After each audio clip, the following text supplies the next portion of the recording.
আমরা সকলেই জানি রাজ্য জুড়ে জোর কদমে চলছে এসআইআর এর কাজ, আর তারই মাঝে দুঃসংবাদ। এনুমারেশন ফর্ম বিলি করতে গিয়ে মৃত্যু মেমারির বিএলএর। পরিবারের দাবি ভিডিও আরো বেশি করে ফর্ম বিলি করার চাপ দিচ্ছিলেন, সেই কারণেই নাকি চাপে ছিলেন মহিলা, তাই ব্রেন স্ট্রোকে মৃত্যু হয়েছে তার বলে দাবি পরিবারের। মৃত মহিলার নাম নমিতা হাসদা, বয়স আনুমানিক 50 বছর, মেমারির চক বলরামপুরের বাসিন্দা তিনি।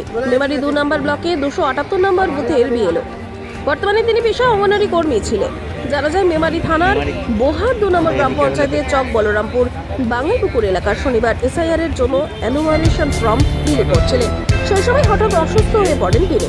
তড়িঘড়ি তাকে উদ্ধার করে কালনা মহকুমা হাসপাতালে নিয়ে যাওয়া হয়। শনিবার রাতে চিকিৎসা করার সময় তার অবস্থার অবনতি হয়, আর এরপরেই তার মৃত্যু হয়। রবিবার ময়নাতদন্তের পর কালনা শ্মশানঘাটে শবদাহ করেন পরিবারের লোকজন। মৃত মহিলার স্বামী ও পরিবারের লোকজন কি জানাচ্ছেন শুনে নেওয়া যাক। Bureau report, unique time news.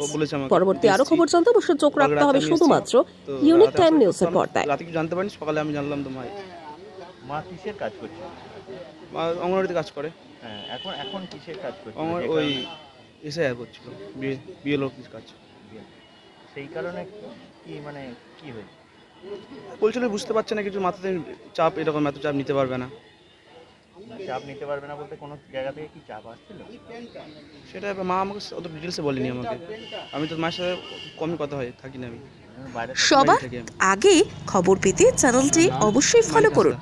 মায়ের নাম নমিতা হাসদা।